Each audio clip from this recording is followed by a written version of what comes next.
Intercambio de vidas, preguntas y respuestas.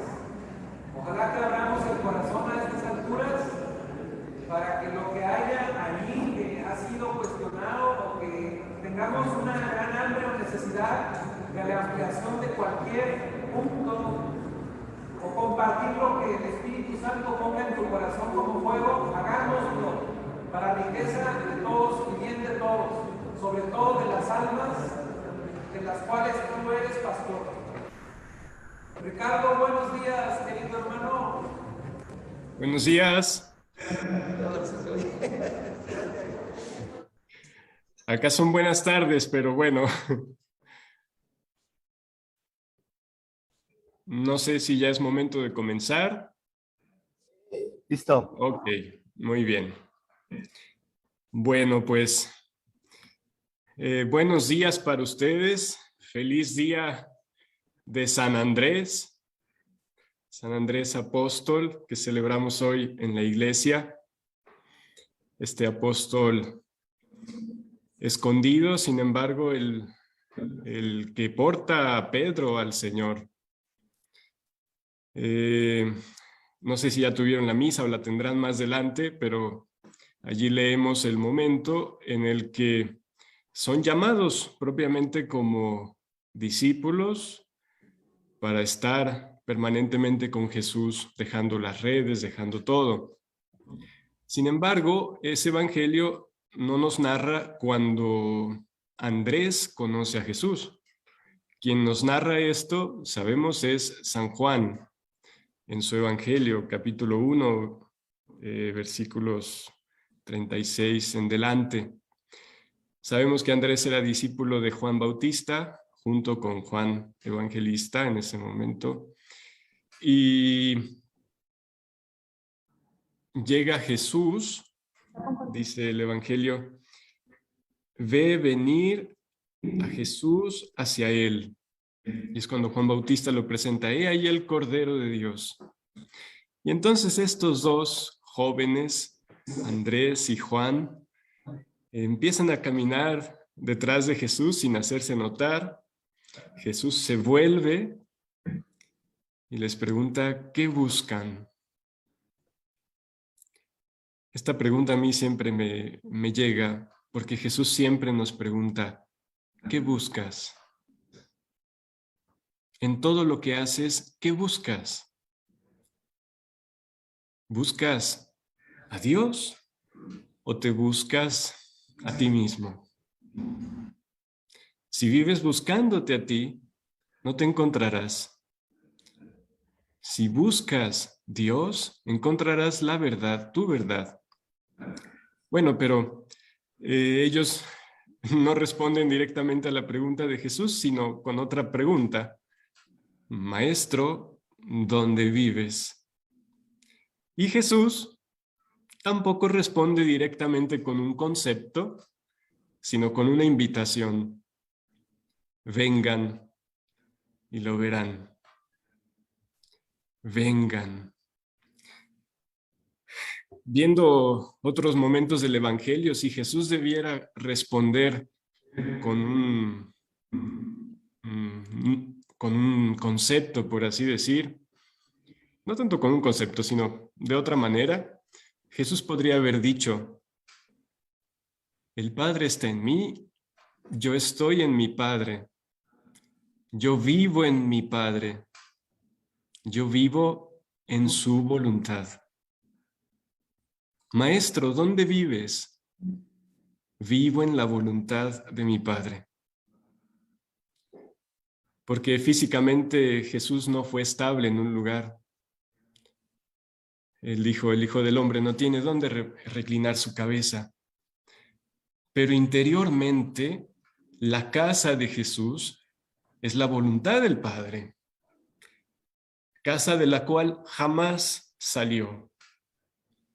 No como nosotros que continuamente estamos fuera. Pero Jesús nos invita a ir a donde Él vive.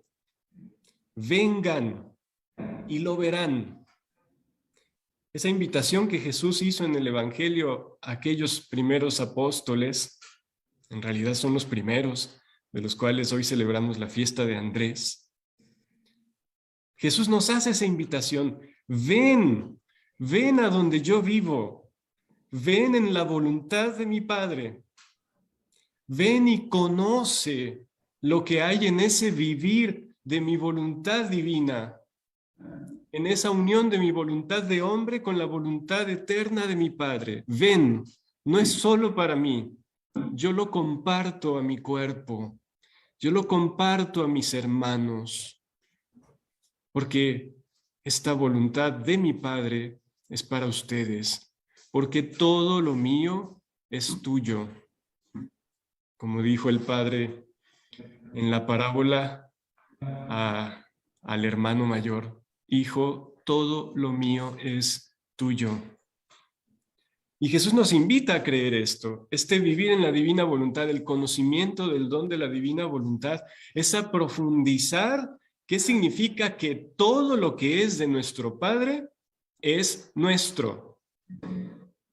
Su voluntad divina, que contiene todos los bienes de nuestro Padre, todo su obrar, su vida divina. Así que, Jesús, ¿dónde vives?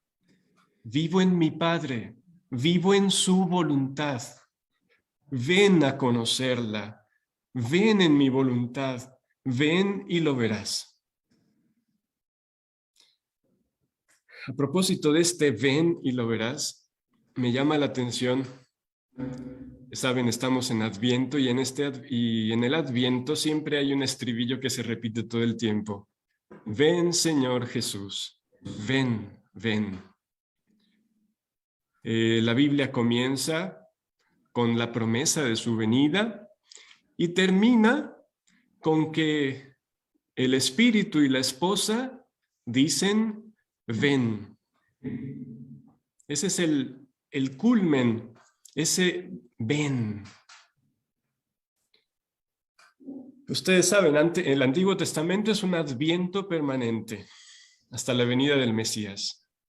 Está aquí el Mesías, se va, al mismo tiempo se queda en la Eucaristía y seguimos en un adviento permanente esperando, sí, la última venida. Pero San Bernardo habla de que hay una venida intermedia entre la venida en la carne y la venida gloriosa, y es esa venida en espíritu y verdad.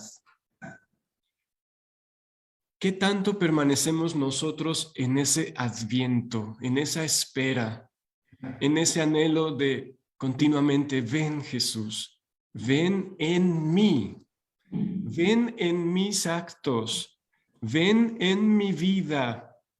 ¿Ven a qué? A vivir. A eso ven.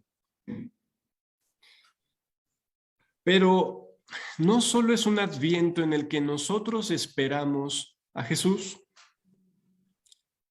Dios también permanece en continuo adviento. Dios continuamente espera a su criatura de regreso. Y esto lo vemos en la parábola del hijo pródigo. Sabemos que el hijo toma todos sus bienes, toda su herencia y se va. Despilfarra todo lo que es de su padre. Y cuando regresa, ¿qué tiene que hacer? ¿Tiene que ir y tocar a la puerta para que le abra el padre? No. El padre lo ve venir de lejos y corre. ¿Qué significa eso? Que el padre estaba en adviento. Estaba en espera continua del hijo, siempre mirando a lo lejos, esperándolo. Nuestro Padre está en adviento, no se espera de regreso. Jesús le dice a Luisa tantas veces, hija, ven en mi voluntad, elévate en mi voluntad, ven en mi vida, ven en mis actos, te espero.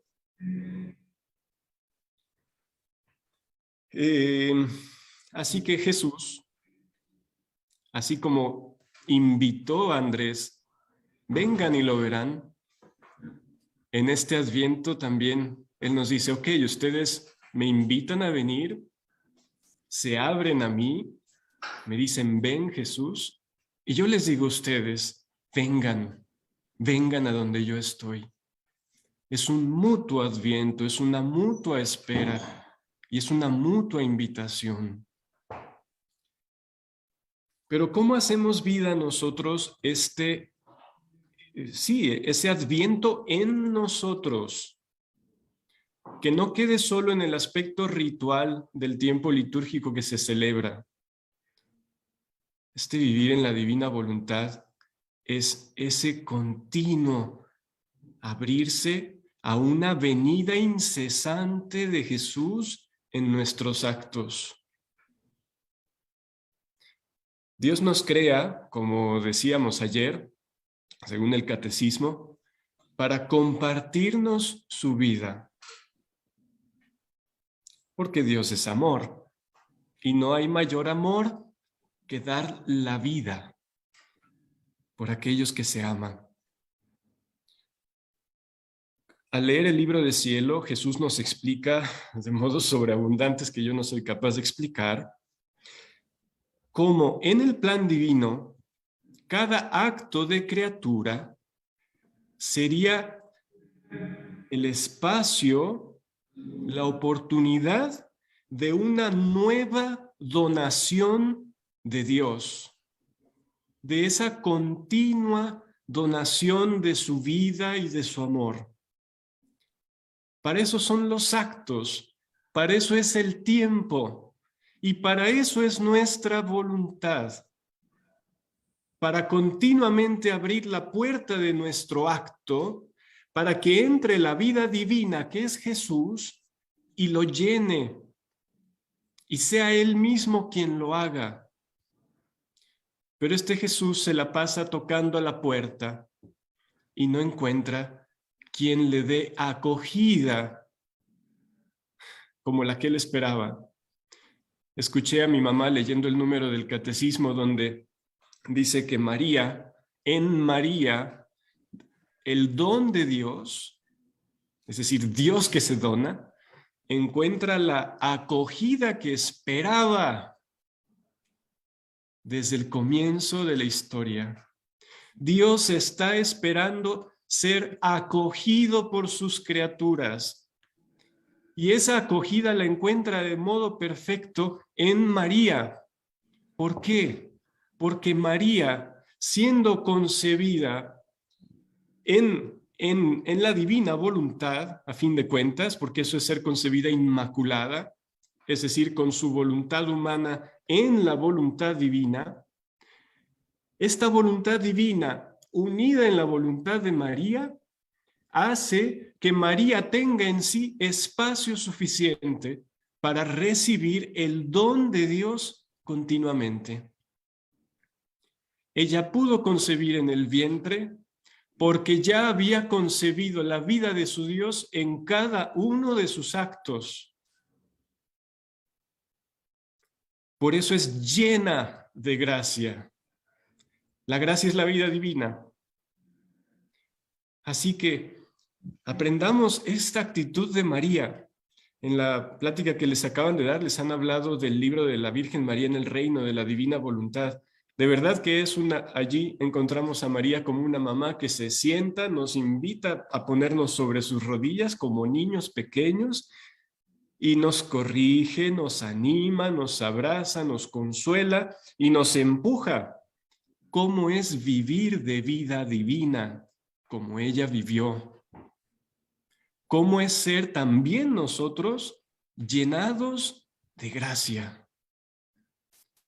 Porque estamos destinados a ser santos e inmaculados en su presencia en el amor. Es decir, en esa donación continua de Dios a nosotros y de nosotros a Él. Este vivir en la divina voluntad es el cumplimiento continuo de ese adviento. La criatura que continuamente dice a Dios, ven. Y Dios que también le responde diciéndole, ven también tú. Nosotros que invitamos a Jesús al plano de nuestra vida humana, pero aquí está la enorme novedad del vivir en la divina voluntad. Es que Dios responde invitándonos a entrar en el plano de su divinidad.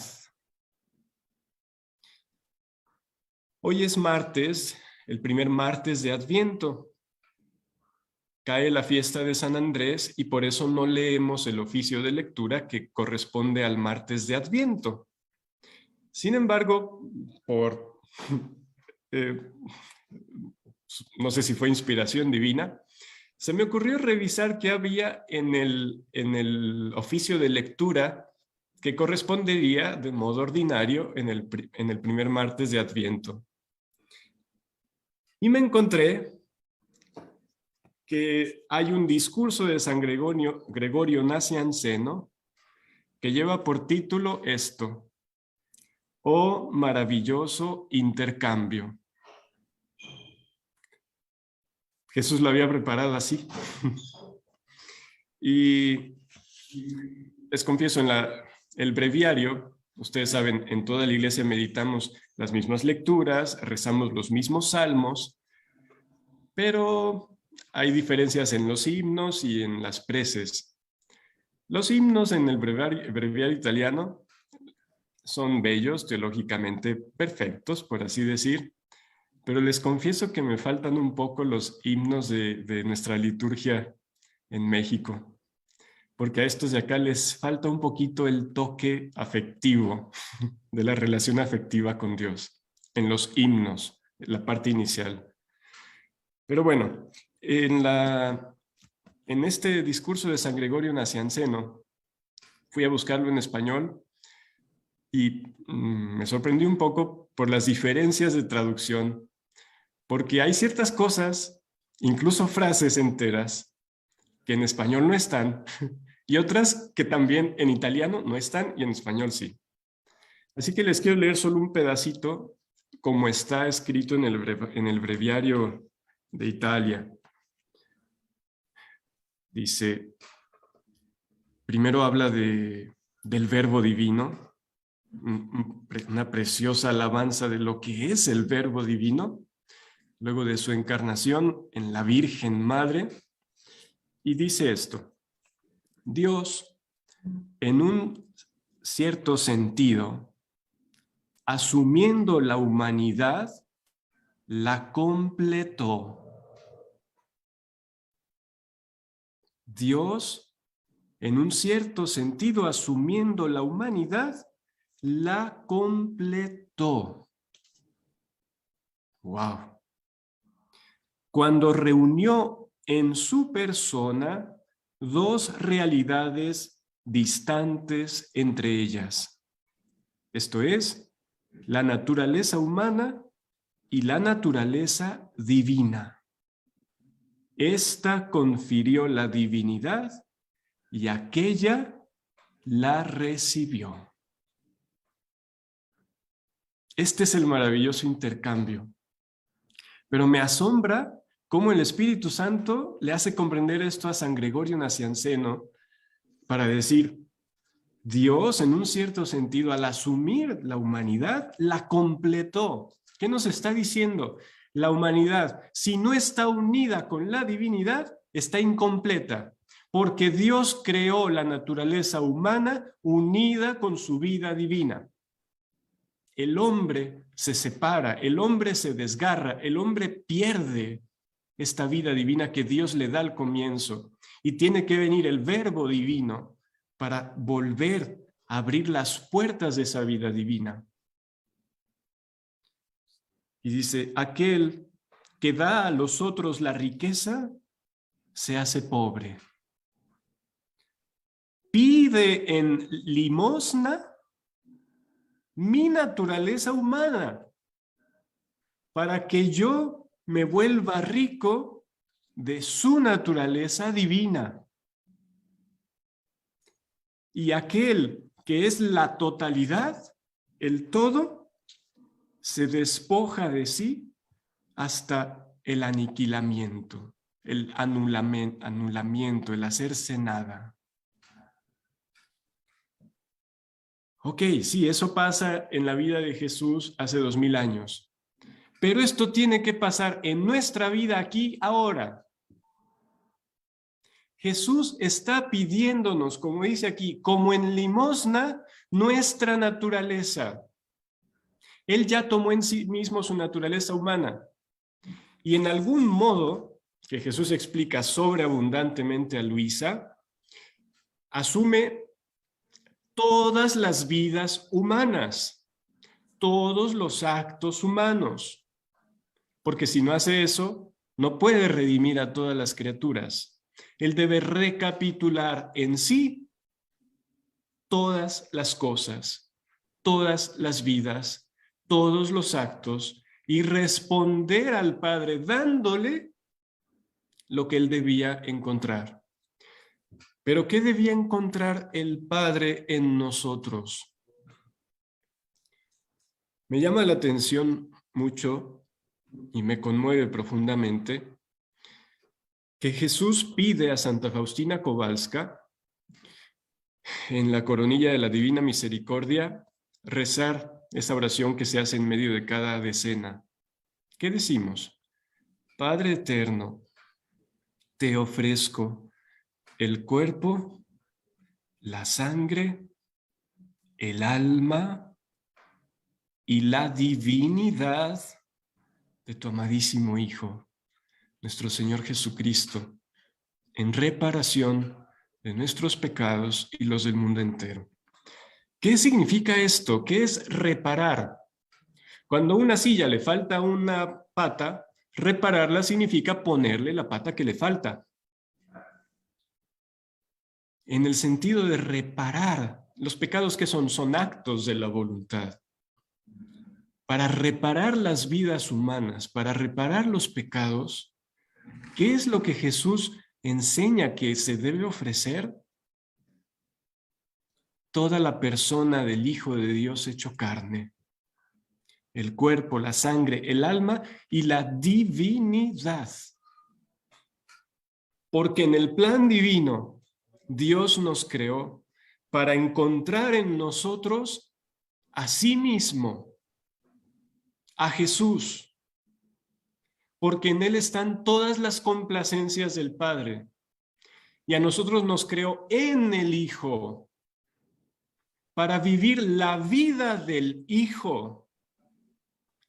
Y esto solo es posible si nosotros damos nuestra voluntad y recibimos la suya, y entonces Jesús hace vida real en nosotros. Jesús le explica a Luisa que este vivir en la divina voluntad no es solo un vivir de Él en nosotros a modo místico, sino a modo real. Jesús le explica que si está en la Eucaristía es para llegar a nosotros, pero para quedarse en nosotros y para transformarnos a nosotros en aquello que recibimos. El Padre debía encontrar en nosotros la humanidad de Jesús, pero también su divinidad. Es lo que acaba de decir San Gregorio en lo que leímos. Él quiere darnos su divinidad. Pero nuestra voluntad sigue deteniendo, sigue rechazando. Jesús le explica a Luisa, como les decía, que Él toma en sí mismo todos nuestros actos, todas nuestras vidas, y Él vive nuestros actos, nuestras vidas en sí mismo a modo perfecto. A modo no solo humano, sino también divino, como Él puede vivirlo, a modo divino. Así que todos nuestros actos, toda nuestra vida está concentrada en Jesús. Y cuando nosotros venimos aquí a la tierra, tenemos nuestra voluntad humana para hacer nuestros actos. El bautismo nos ha abierto la puerta. Los sacramentos nos han ido curando del estado de decaimiento, pero Jesús, ahora a través de esta comprensión que nos permite a través de la sierva de Dios Luisa Picarreta, nos muestra cómo Él espera, nos espera que vayamos en Él y tomemos lo que en Él hay, que es nuestro. En el Evangelio encontramos que Jesús dijo: el que quiera venir conmigo, renuncie a sí mismo, es decir, a su voluntad, tome su cruz y me siga. Tome su cruz. ¿Para qué se toma una cruz? ¿Solo para cargarla? No, se toma la cruz para morir en ella, para crucificarnos en ella. Para eso sirve la cruz, para morir. ¿Qué debemos crucificar? Nuestro yo, el yo que nosotros con nuestra voluntad hemos creado, ese ídolo hecho, que es hechura humana, que no es nuestro verdadero yo, el que Dios nos dio al crearnos, porque el verdadero yo que Dios nos dio es Jesús. Jesús en cada uno de nosotros. En cambio, nosotros nos hemos formado nuestro ídolo de yo, hecho con nuestras manos, como dicen los salmos, es decir, con nuestra voluntad y con nuestros actos. Y ese ídolo del yo lo hemos puesto en el templo de nuestro ser. Y esta es la abominación de la desolación. Que la vida divina no encuentra en nosotros su lugar y no puede crecer en nosotros. Ahora Jesús nos invita a eso. ¿Quieres venir conmigo? ¿Quieres venir al plano de mi vida divina donde yo vivo con mi Padre? Niégate a ti mismo. Conoce ese yo que has creado y niégalo. Toma la cruz, crucifícalo y entonces sígueme por los caminos de mi voluntad divina, donde yo te espero, para que donde yo esté, estés también tú conmigo. Y continúa diciendo, porque el que quiera salvar su vida, la perderá. Pero el que la pierda por mí, la encontrará. Esta última frase casi siempre la interpretamos solamente en el plano físico, en el plano del martirio de dar la vida, morir, y obviamente, desde luego, es correcto aplicarlo así, pero no es el único modo y quizá tampoco es el más profundo. El que quiera conservar su vida, no tanto la existencia humana, sino ese vivir del yo, ese vivir de mi voluntad humana con mis actos humanos. El que quiera conservar esa vida suya, perderá. Pero el que pierda esa vida suya por mí, a cambio de mí, ese encontrará la vida que yo he vivido para él y que está escondida conmigo en Dios. Como dice San Pablo, estamos muertos y nuestra vida está escondida con Cristo en Dios, es decir, en el plano divino. Jesús tiene en él el depósito de nuestra vida vivida a modo divino. Cada uno de nuestros actos, pero hechos con voluntad divina obrante en nosotros, con modo divino. Y esa vida está escondida con Cristo en Dios y nos espera. Es allí donde nos dice, ven y lo verás. Ven y tómalo. Toma mi vida divina, cómela. Hazla tuya. Cuando comulgamos, Jesús tiene en sí todo eso. Pero si nosotros no lo sabemos, si nosotros no lo comprendemos, entra Jesús y después la vida real se va de nosotros y nos deja solo la ayuda de su gracia, pero no su presencia real como está en el sacramento. Jesús le dice a Luisa, cuando me des plenamente tu voluntad, lo estoy diciendo con mis palabras, Y cuando poseas mi voluntad divina, yo hago en ti vida real. Jesús nos pide por limosna, como decía aquí San Gregorio, nos pide, él lo dice en primera persona, y me piden limosna mi naturaleza humana para darme a cambio su naturaleza divina.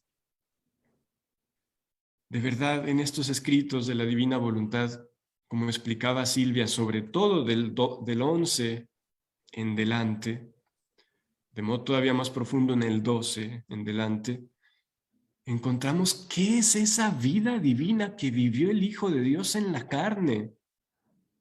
¿Qué hacía su interior, su alma de hombre fundida con la divinidad?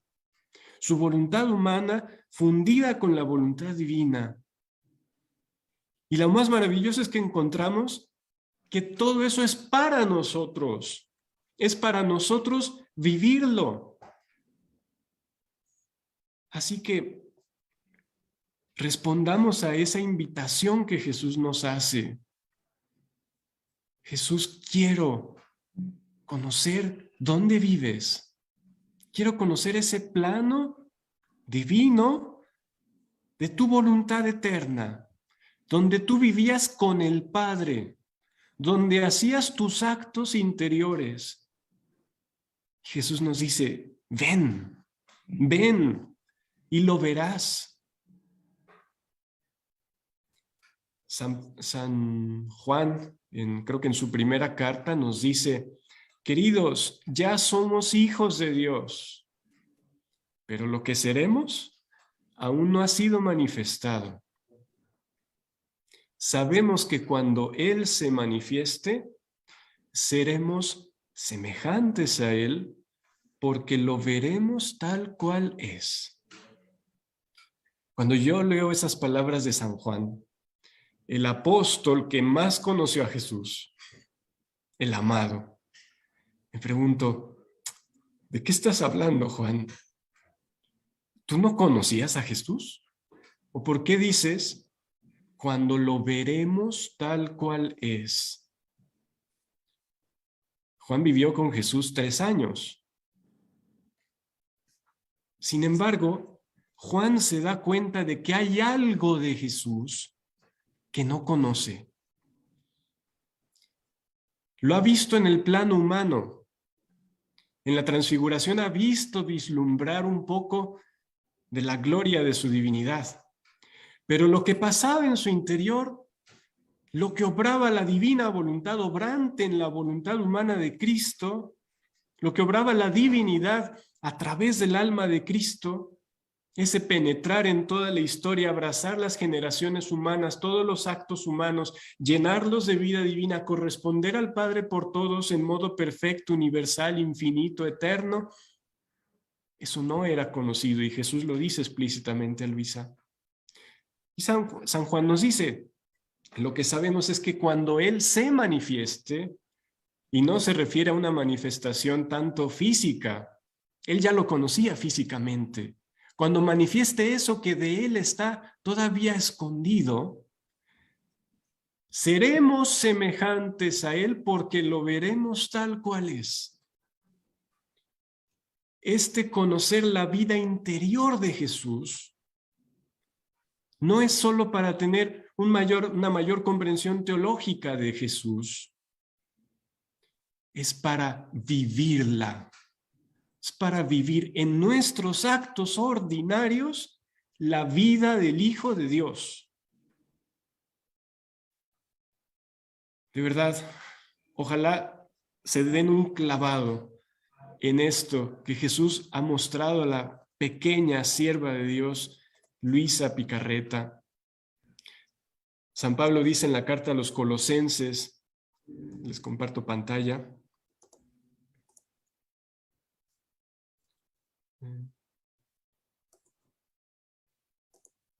la carta a los Colosenses, capítulo 2, versículo 2, 3, que sus corazones reciban ánimo y unidos íntimamente en el amor, alcancen en toda su riqueza conocimiento pleno y perfecto del designio secreto de Dios, en el cual están ocultos todos los tesoros de la sabiduría y de la ciencia. Y en el versículo 9 y 10 dice, en él, en Cristo, reside toda la plenitud de la divinidad corporalmente, y vosotros alcanzáis la plenitud en él. Jesús no se guarda su plenitud para él, nos la comparte, pero es necesario ese conocimiento, ese crecer en el conocimiento. El mismo San Pablo en la carta a los Efesios 2 nos dice, con él, con Cristo, nos resucitó y nos hizo sentar en los cielos en Cristo Jesús.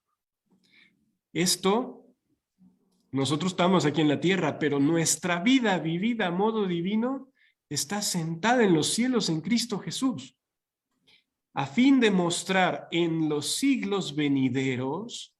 El mismo San Pablo es consciente de que en el futuro ese tesoro que está todo contenido en Jesús debe ser mayormente comprendido. Dice, a fin de mostrar en los siglos venideros la sobreabundante riqueza de su gracia, por su bondad para con nosotros en Cristo Jesús. Entonces, en los siglos venideros, Dios mostrará todo eso que hay en Cristo Jesús. Es labor de nosotros como iglesia arrojarnos continuamente más en el interior de Cristo. Y es eso lo que hacemos en la divina voluntad. Y maravilla de maravillas es releer la Sagrada Escritura, pero a la luz de la comprensión que Jesús permite a través de sus palabras a la sierva de Dios, Luisa Picarreta. De verdad, cada vez que vuelves a leer lo que ha dicho San Pablo, lo que ha dicho San Juan, y también los demás libros de la Biblia, pero de un modo un poco más velado, dices, wow, eso estaba allí. Jesús le dice esto a Luisa en el libro de Cielo. Hija mía, primero debía hacer conocer lo que hizo y sufrió mi humanidad por fuera. Sabemos que Jesús predicaba, llamaba a los apóstoles, llamó a sus discípulos, los apóstoles también, los milagros que hacía, su muerte, con toda su pasión, su resurrección, su ascensión. Primero eso, lo que hacía y sufría mi humanidad por fuera, para poder disponer a las almas a conocer lo que hizo mi divinidad por dentro. La criatura es incapaz de comprender todo junto mi obrar. Por eso voy manifestándome poco a poco. Tal como decía San Juan, sabemos que cuando Él se manifieste, seremos semejantes a Él, porque lo veremos tal cual es, en el ámbito de su divinidad. Después, a tu eslabón de conjunción conmigo, creo que Silvia mencionó, así como de rápido, que Jesús y María forman un solo eslabón, como nuevo Adán y nueva Eva, un solo eslabón de conjunción de la humanidad con Dios. Ellos, los perfectos, María, criatura, pero llena de gracia, concebida inmaculada, forman un solo anillo, así como Adán y Eva son una sola carne. Ahora esta nueva pareja de madre e hijo, María y Jesús, forman una, por así decir, una sola vivencia de conjunción de la humanidad con Dios. Pero es necesario luego un eslabón de conjunción que sea una criatura con pecado original, a la cual le venga manifestado este vivir en el don de su querer divino. Por eso dice esto, y esa sería Luisa. Después, a tu eslabón de conjunción conmigo, y ustedes no saben cuánto Luisa sufría de tener que escribir estas cosas. Muchas veces ella probaba de omitir cuando Jesús hablaba cosas así de importantes, y luego, ya sea por medio del confesor o él directamente, la regañaba. Llegó el grado que San Aníbal María de Francia, dándose cuenta de que Luisa prefería omitir las partes donde Jesús hablaba de la grandeza de su misión, porque Luisa sentía todo el peso de su pequeñez, de su nulidad, y ella prefería ocultarse. San Aníbal, para impedir esto, como su confesor extraordinario, le puso esta obediencia. Si omites una palabra, un concepto, una coma de lo que el Señor te diga, eso es pecado mortal. La pobre Luisa casi se muere de dolor, pero como siempre, da su fiat. Entonces, bueno, volviendo a las palabras de Jesús, dice: después a tu eslabón de conjunción conmigo serán unidos los demás eslabones de las criaturas, y tendré una multitud de almas que viviendo en mi querer reharán todos los actos de las criaturas. Esos actos de todos nosotros que están contenidos en Jesús. Dice, y tendré la gloria de tantos actos suspendidos hechos solo por mí. Actos suspendidos, esos actos vividos a modo divino, que están suspendidos porque estos actos no se pueden vivir con la voluntad humana solamente. Hasta que llega la comprensión y la vivencia del don de la divina voluntad, estos actos pueden ser tomados.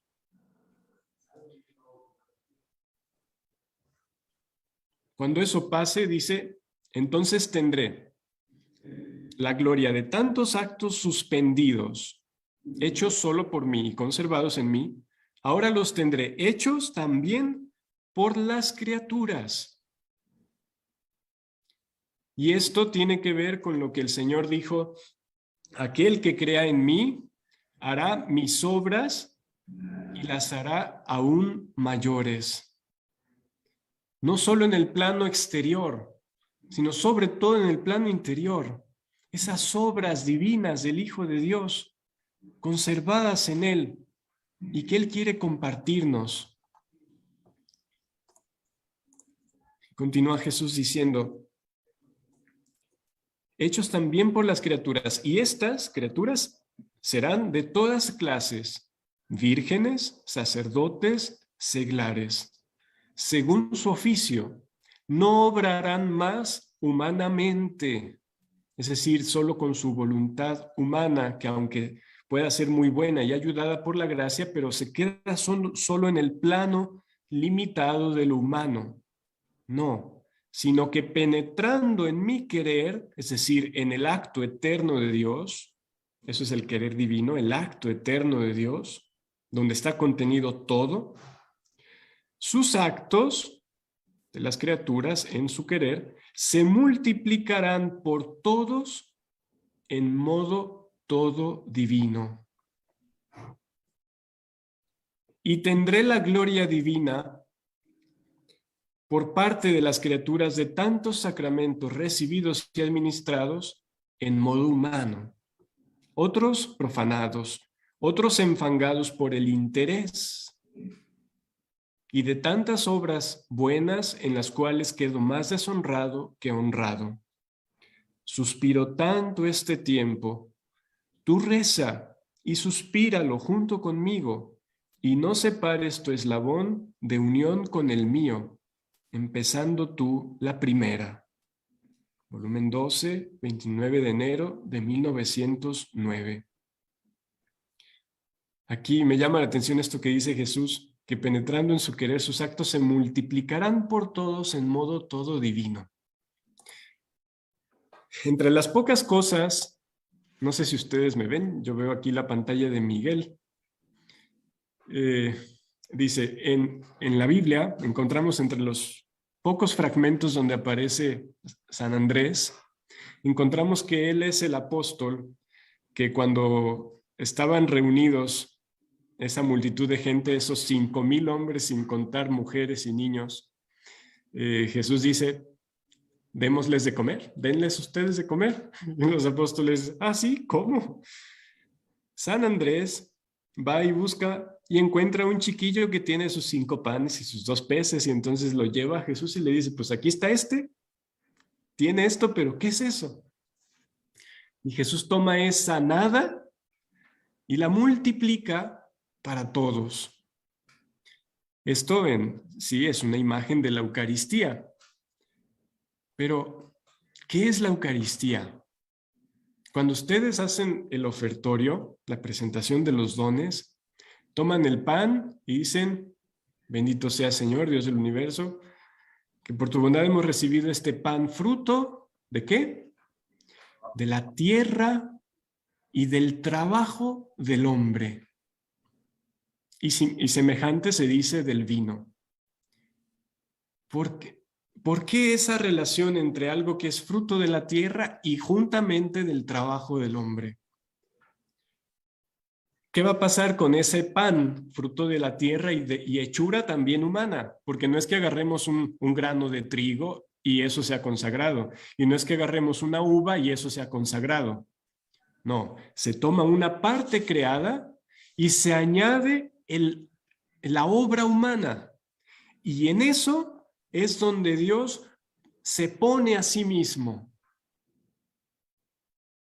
Eso es muy interesante, sumamente interesante. Y Jesús se lo explica a Luisa.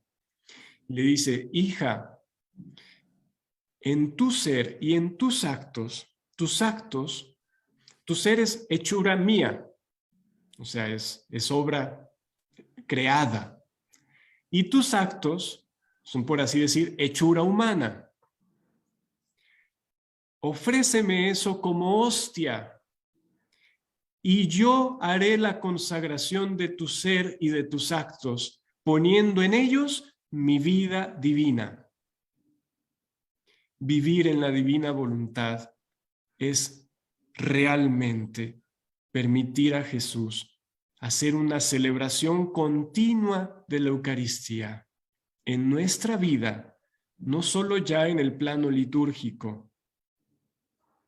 Sabemos que la Eucaristía es fuente y culmen de la vida cristiana. ¿Y qué significa eso? ¿Que vamos a misa y ya cumplimos con la vida cristiana? No. Que nuestra vida cristiana apunta a ser Eucaristía. Y eso es lo que es vivir en la divina voluntad. Ofrecer nuestro ser, como Jesús lo enseña de modo sobreabundante a Luisa.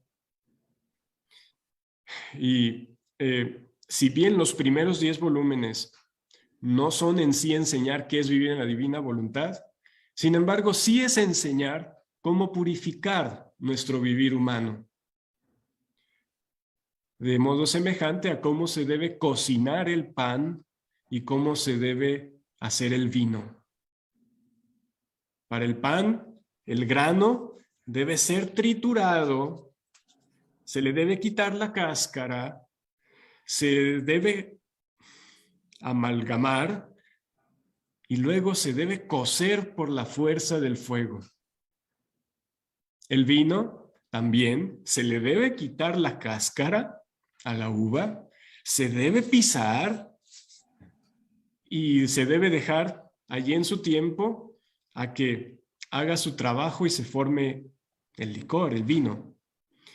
De modo semejante, en nosotros tiene que caer la cáscara del yo humano. Tiene que triturarse nuestro ser en amor y tiene que cocerse en el fuego del amor divino. Y eso lo aprendemos en los primeros volúmenes. Y entonces podemos llegar al volumen 11 y al 12 a hacer vida lo que allí Jesús dice.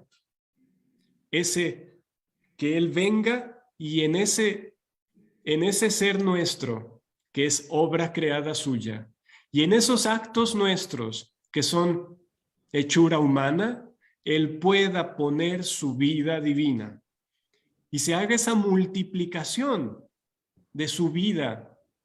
Si en el altar hay 10 hostias, la vida de Jesús se multiplica 10 veces y se dona 10 veces a quien lo recibe.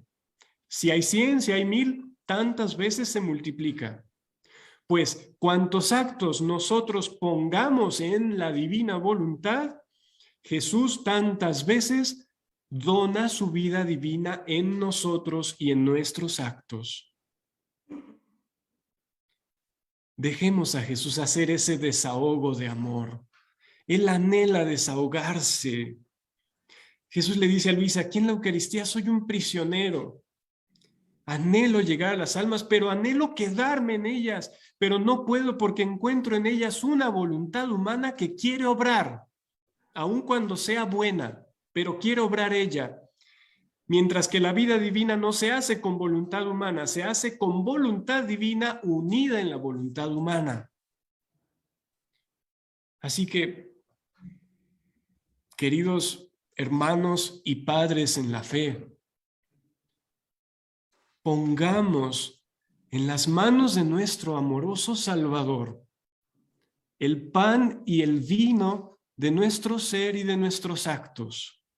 Aprendamos a través de la lectura del libro de cielo cómo es eso, cómo sucede ese inmenso misterio en nuestra nada. Y dejémoslo llenarlo de su vida divina, para que Dios sea todo en todos. Esa es la finalidad, que Dios sea todo en todos. Que Dios sea el todo en todos nuestros actos y en todos sus hijos. Vivir en la divina voluntad, que tanto agrada a Jesús, la vida específicamente que vivió su Madre Santísima y el Hijo de Dios en la carne. Y bueno, Aquí, ¿sí? Te quedan 5 minutos. Muy bien. Termino leyendo un poquito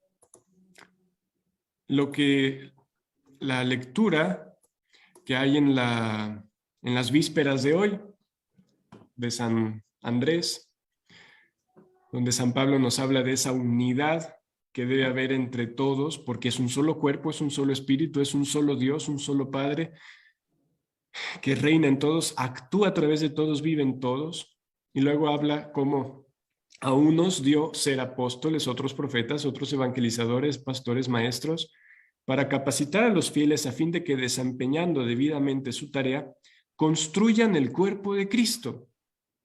El cuerpo de Cristo está en crecimiento y crece con nuestros actos, si los hacemos en la divina voluntad, hasta que todos lleguemos a la unidad de la fe que no es solo de concepto, sino la fe definida por el Catecismo de la Iglesia es adhesión personal del hombre a Dios. Unidad de la fe vendría a ser, en su forma más profunda, esa unidad completa de la criatura con Dios. Lleguemos a la unidad de la fe y del conocimiento pleno del Hijo de Dios. Esto es un camino y en el cual el libro de cielo nos lleva también. Jesús nos ayuda a través de ello a este conocimiento pleno del Hijo de Dios y lleguemos a ser hombres perfectos, no por nuestra perfección, la cual no existe, sino hombres perfectos en el estado en el que Dios nos creó. El único santo, el único justo, el único perfecto es Jesús. En la medida que nos unamos a Él por la fe, que lo conozcamos profundamente en el plano de su divinidad como Hijo de Dios, llegaremos a hacer nuestro ese estado de perfección que Él tiene para nosotros y cumpliremos esa orden de Jesús. Ustedes sean perfectos como el Padre es perfecto. Y entonces alcancemos en todas sus dimensiones la plenitud de Cristo. Lo que encontramos en el libro de cielo es una mirada amplia y profunda de qué es esa plenitud de Cristo, de la inmensidad de sus dimensiones y de cómo alcanzarlo, viviendo sinceramente en el amor que es donación de nosotros a Él y de Él a nosotros, y en esa donación de nosotros a Él y de Él a nosotros también hacia el prójimo, creceremos en todo hasta aquel que es la cabeza. Bueno, pues misterios profundos que nuestra mente no entiende, pero que sin embargo el Señor nos invita a creer y a vivir. ¿Quién entiende qué es la Eucaristía? Nadie. Pero todos podemos creer en lo que es la Eucaristía. Si el Señor dijera, solamente puede comulgar quien comprende plenamente lo que es la Eucaristía, ¿quién comulgaría? Nadie. Pero no nos lo está pidiendo. Nos está pidiendo, sí, conoce cuanto más puedas. Créelo, porque según tu fe así se hará. Y eso es lo que se requiere para vivir la Eucaristía. Saber, aunque sea un plano general, qué es y creerlo.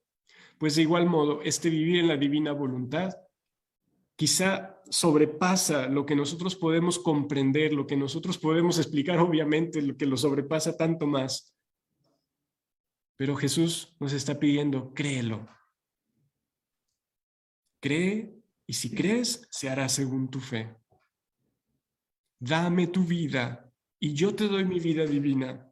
Dame tu voluntad humana, y yo te doy mi voluntad divina. Y esto a cada instante, intercambio de vida. Y bueno, hay tanto más que se puede hablar de esto, pero el tiempo termina. Creo que también había, el tema era también para preguntas, si es que hay algo que quisieran preguntar, algo que puede quedar bailando de lo que he dicho o de lo que sea. Si hay tiempo, con gusto conversamos un poco.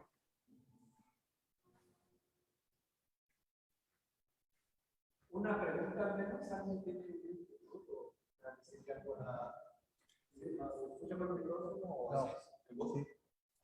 Ricky, ¿me alcanzas a escuchar? ¿Escuchas al Padre Felipe? ¿No me escuchas? Sí, un poquito. Mejor acérquese, Padre. Sí. Muy bien. Bueno, te felicito por el compartir tan rico, tan ameno que nos has hecho.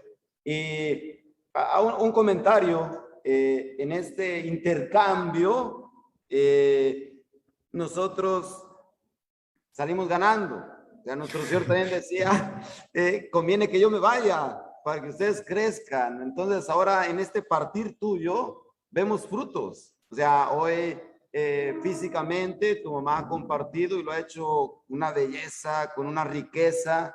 Y ese partir tuyo, pues también ha hecho, Pablito físicamente está con nosotros. Y entonces vemos riqueza, ¿no? O sea, hasta lo vemos de una manera muy concreta. O sea, ese partir y ese compartir.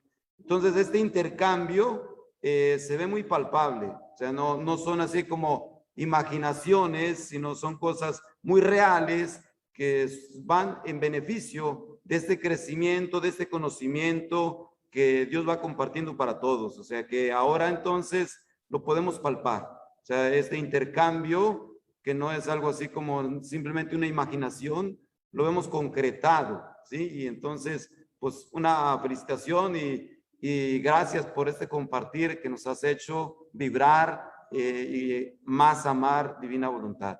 Dios te bendiga. Gracias a ustedes. Dios los bendiga y sigan rezando por mí en este proceso de discernimiento acá. El punto es vivir la vida de Jesús, como Él la quiera y en el estado en el que Él nos quiera. La parte exterior es la cáscara.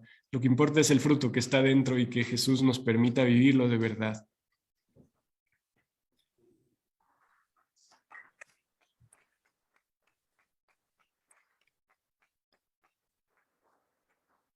Muchas gracias, Ricky. De nada, a ustedes, Dios los bendiga. Estamos en contacto. Espérame, Gracias, Dios. Te van a hacer una pregunta. Ok. para ese intercambio de vida que Dios nos ofrece, ¿qué tanto necesitamos avanzar en la lectura del cielo? ¿Se puede empezar desde un inicio o en el volumen, por ejemplo, 11, qué es lo que recomienda? Como decía, ciertamente el volumen 11 es donde empieza a explicar Jesús la esencia de este vivir a modo divino, de este vivir en su divina voluntad. Una sugerencia que algunos hacen es leer el volumen 1 a la par del 11 y así ir avanzando.